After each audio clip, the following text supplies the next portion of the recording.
Hey, did you know that the average teenager spends over 7 hours a day on their smartphone? Yep, you heard that right. 7 hours. Imagine what else we could do with that time. But here's a thought-provoking question for you.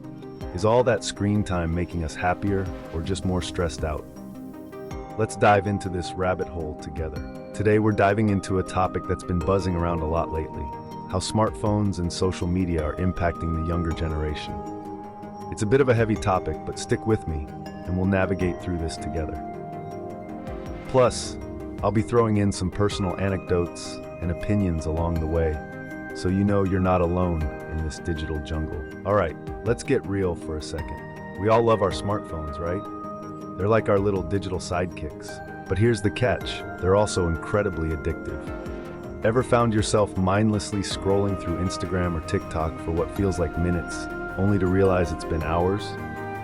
Guilty as charged. And it's not just us. Teenagers are especially vulnerable to this digital addiction. Research shows that excessive use of smartphones and social media can lead to a whole host of issues. We're talking about sleep problems, decreased attention spans, and even a drop in face-to-face social interactions. Remember the good old days when hanging out meant actually meeting up with friends and not just video calling them? Yeah, I miss that too. Let's give smartphones and social media their due credit. They've revolutionized the way we communicate and connect with each other. Gone are the days of waiting weeks for a letter or struggling to get through on a landline. Now, with just a few taps, you can video call your friend halfway across the world. It's pretty incredible if you think about it. Social media has also given a voice to many who might otherwise go unheard. It's a platform for activism, awareness, and social change. Remember the Ice Bucket Challenge? It went viral on social media and raised millions for ALS research. And what about the various social justice movements that have gained traction online? Social media can be a powerful tool for good when used correctly. Another pro is the wealth of information at our fingertips. Need a recipe? A workout routine? Tips on how to fix that leaky faucet? There's a YouTube video or a blog post for just about everything. It's like having a library, a personal trainer, and a DIY expert in your pocket. Smartphones and social media can be incredibly educational if we use them wisely. Then there's the sense of community. Whether you're into knitting, gaming, or exotic pet care, there's a group for that. Social media allows people with niche interests to connect and share their passions. It can be a great source of support and camaraderie, especially for those who might feel isolated in their offline lives. But let's not sugarcoat it. There are some serious downsides too. One of the biggest issues is the impact on our attention spans.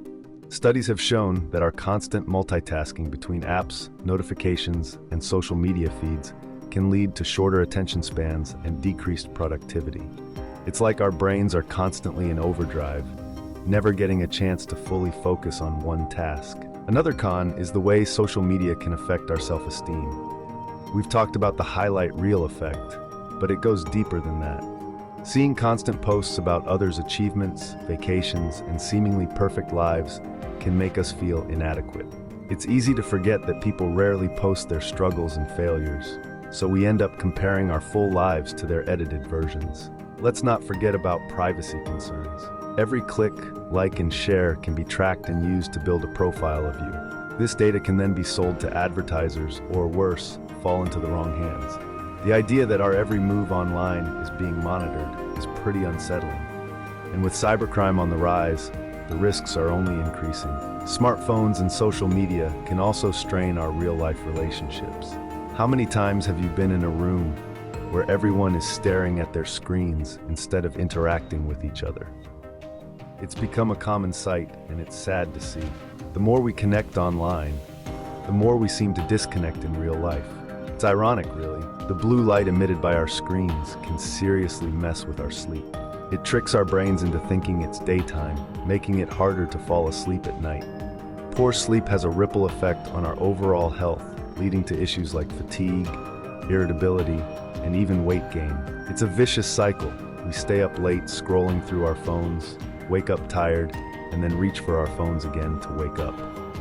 Rinse and repeat. There's also the physical aspect to consider. Ever heard of text neck or tech neck? It's the strain on your neck and spine from looking down at your phone for extended periods. It's not just a minor discomfort, it can lead to serious chronic pain if not addressed. And let's not even get started on the strain it puts on our eyes.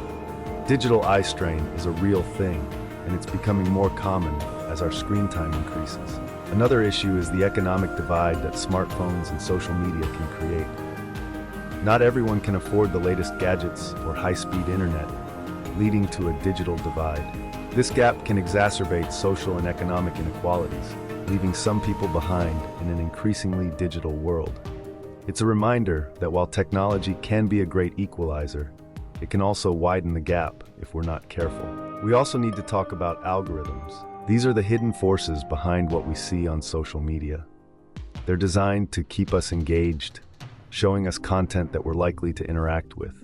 But this can create echo chambers, where we're only exposed to information and opinions that reinforce our own beliefs. It can lead to a skewed perception of reality and contribute to the polarization we see in society today.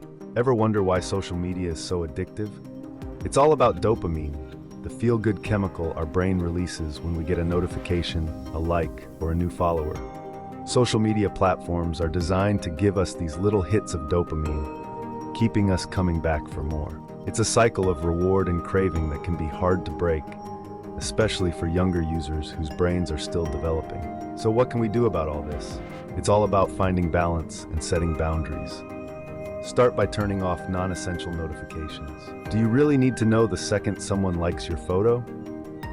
Probably not. Designate screen-free times during the day, especially before bed. And try to engage in more offline activities. Read a book, take a walk, or have a conversation without the distraction of a screen. It's also important to be mindful of the content you consume. Follow accounts that inspire and uplift you, and don't be afraid to unfollow or mute those that don't. Take regular breaks from social media. A digital detox can do wonders for your mental health. And most importantly, remember that it's okay to unplug and live in the moment. Life is happening right here, right now, not just on your screen. So what's the pivotal moment here? It's the realization that we can't ignore these negative effects anymore. This isn't just a minor inconvenience. It's a pressing issue that needs our attention. We're talking about the mental well-being of an entire generation. And it's not just about the kids. We're all in this together. I mean, even I find myself falling into the social media trap sometimes. My guilty pleasure? TikTok. It's like a black hole of funny videos and dance challenges. In the end, it's all about balance. Smartphones and social media aren't inherently bad, but like anything, too much of a good thing can be harmful. By setting boundaries, being mindful of our usage, and prioritizing real-life connections, we can enjoy the benefits of technology without letting it consume us. It's all about finding that sweet spot where we can stay connected without losing touch with the world around us. Don't forget to check out my next video on natural migraine remedies. It's packed with useful tips that you won't want to miss.